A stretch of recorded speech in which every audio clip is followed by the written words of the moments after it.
Chapter 1. Pirate Redwood held the spyglass to her eye, letting her gaze roam over the men boarding the royal galleon. It was a small crew, maybe a dozen men.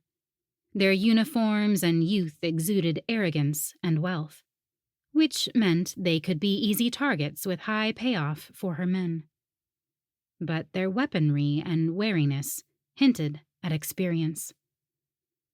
"What do you think?" her first mate asked. "Do we board now to show mercy, or meet them out at sea and take no survivors?"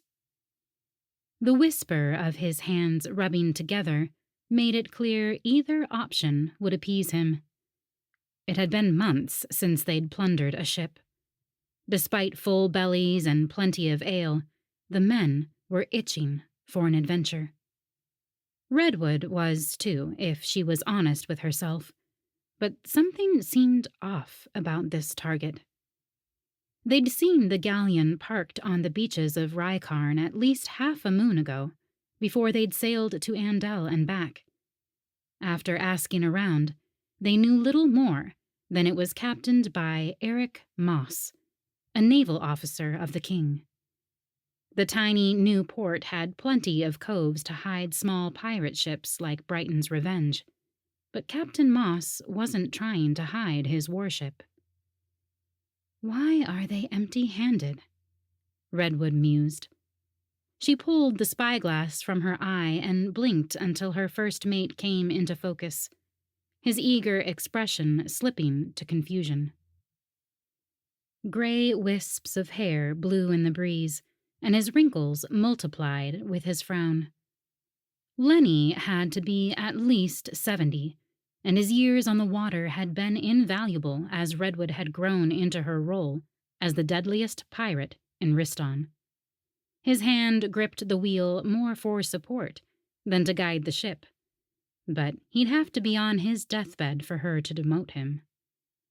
She glanced back at the rest of her crew. All of the men tensed as they pretended to do their duties while waiting for the one order they were eager to follow. They weren't a particularly bright or handsome lot, but they were faithful. None of them had family to tie them down, and most had been prisoners at one time or another. Redwood didn't care what was in their past, so long as they followed her rules in the present. The few who didn't hadn't lasted long.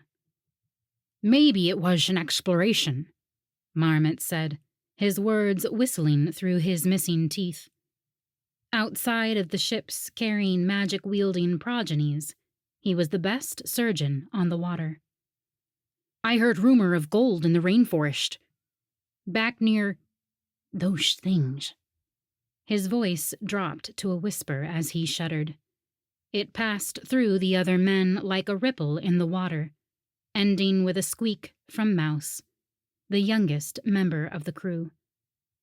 Redwood couldn't blame them, even though their fears of the sprites were based more in superstition than personal experience. The timing is right for them to have traveled that far, Redwood said, but they would at least have brought samples of the gold to appease the king. She raised the spyglass to her eye once more.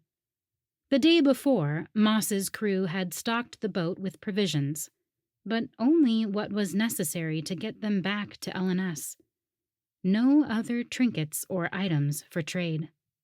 "Maybe they went to sea." Mouse dropped his voice the same as Marmot, though it still squeaked. "Those things, for information." She held back a snort. No matter what they sought, people who went to see the sprites didn't often return. And yet...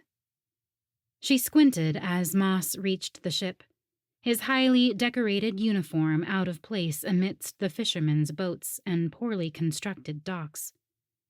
A perfectly trimmed black beard was the only thing proving he wasn't as young as the boyish curls covering his crown made him look. But it hid his expression from her. His stiff stance was all business as he watched the crew make final preparations to set sail. He belonged in the ports of L&S or Andel, somewhere with far more purpose and flair, not in a brand new port with more pigs than people. Redwood could command her crew to pillage the galleon, but they might board the ship for nothing, take lives and risk their own for no gain at all. She frowned, wishing she'd ransacked the king's ship the first time she'd seen it, instead of waiting to see what treasures they might bring back. It wouldn't have satisfied the men for long. It would have been too easy against a skeleton crew. But better to whet their appetites than let them get hungry enough to make mistakes. As she debated their options, Moss reached into his satchel and removed something wrapped in cloth. He pulled back the layers of fabric, exposing shiny gray metal. With a glance around him, he gripped the handle and revealed a small cutlass. Redwood leaned against the ship's bulkhead for support as the braid at her wrist twinged with energy. She nearly dropped the spyglass before slipping it back against her eye with renewed purpose, fighting down nausea. "It can't be," she whispered, even as her skin burned with further proof. "Captain?" Lenny asked. The water lapping at the ship's hull seemed louder as the entire crew went still. Nothing surprised their lady captain. Nothing ever upset her. She'd made sure she was always the calm they found in every storm. But now, she broke into a sweat as the captain came into focus once more. He adjusted his grip on the cutlass and weighed its balance on his fingers, even though it wasn't truly designed to be a weapon.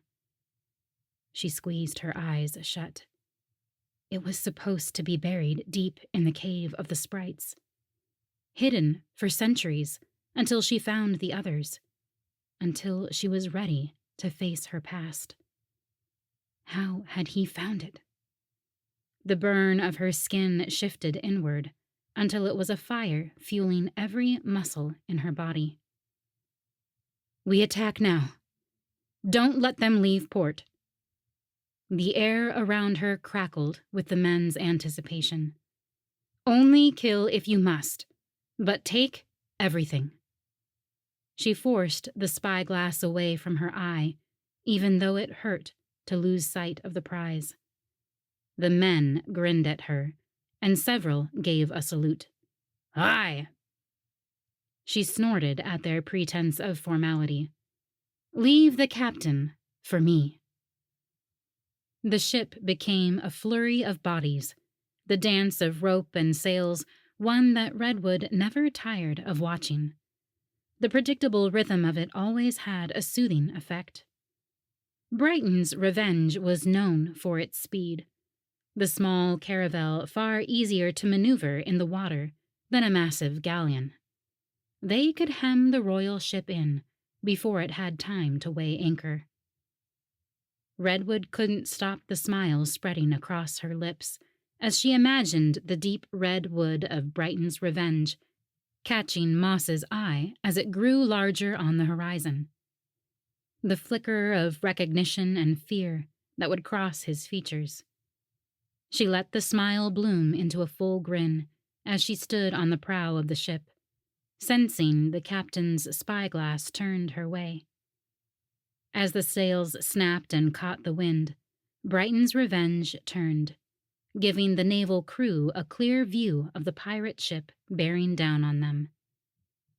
Redwood's short dark hair blew in the breeze, and seawater sprayed her trousers. The men chuckled as she blew a kiss toward their enemy.